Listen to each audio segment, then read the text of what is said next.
Bonjour et bienvenue dans cette nouvelle revue d'actualité présentée par Clepsydre. Nous allons revenir sur les différents événements qui ont marqué cette semaine. Tout d'abord, nous verrons le ministre de l'Intérieur ukrainien tué dans un crash d'hélicoptère. Ensuite, nous verrons la condamnation du bras armé du régime iranien par l'Union européenne. Enfin, nous parlerons de la suppression massive d'emplois par l'entreprise Google. Nous ajouterons quelques actualités en bref, puis la Kedge Actu. Cette actualité a retourné l'Ukraine ce mercredi. Denis Monastirski, ministre de l'Intérieur ukrainien âgé de 42 ans, a trouvé la mort dans un crash d'hélicoptère ce mercredi dans la ville de Brovary, à l'est de Kiev. Cet accident est arrivé alors qu'il se rendait près d'une zone de combat accompagné de son adjoint. Selon la police ukrainienne, le bilan serait de 18 morts, dont 2 enfants. Depuis 2021, Monastirski avait à son commandement l'ensemble de la police ukrainienne ainsi que la garde nationale, ce qui représente en tout près de 250 000 hommes. Cet hélicoptère était un engin du service des situations d'Ukraine. Cette agence dépend du ministère de l'Intérieur. Depuis le début de l'invasion russe, les hélicoptères ukrainiens doivent voler très bas pour éviter de se faire repérer ou descendre par des missiles russes. La plupart des dirigeants internationaux n'ont pas manqué de réagir à ce tragique accident. Emmanuel Macron a notamment adressé un tweet aux Français où il adresse ses condoléances au peuple ukrainien.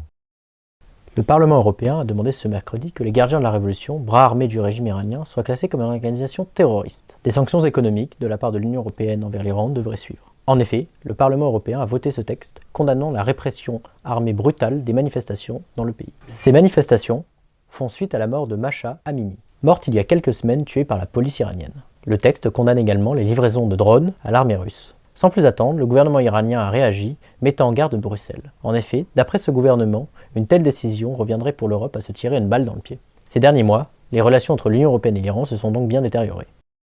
Ce vendredi 20 janvier, la société mère de Google, Alphabet, a annoncé le licenciement d'environ 12 000 employés, ce qui représente 6% des 187 000 salariés de l'entreprise. Les employés de Google l'ont appris le matin même dans un mail. Dans celui-ci, le directeur général prend l'entière responsabilité des décisions qui ont pu mener l'entreprise à faire ce choix. Cette vague de licenciements touche autant les employés américains que ceux dans le reste du monde. Selon les dires du directeur général, Alphabet a connu de grandes périodes de croissance durant ces 2 dernières années. Ce contexte, qui avait permis de nombreuses embauches, n'est plus d'actualité. Dans le monde des grands groupes informatiques, ce phénomène de licenciement de masse semble se répandre de plus en plus. En effet, Alphabet rejoint Meta, Twitter, Amazon et Microsoft dans une politique de réduction de leurs activités. Cela s'explique par le contexte économique mondial chancelant et l'augmentation de l'inflation.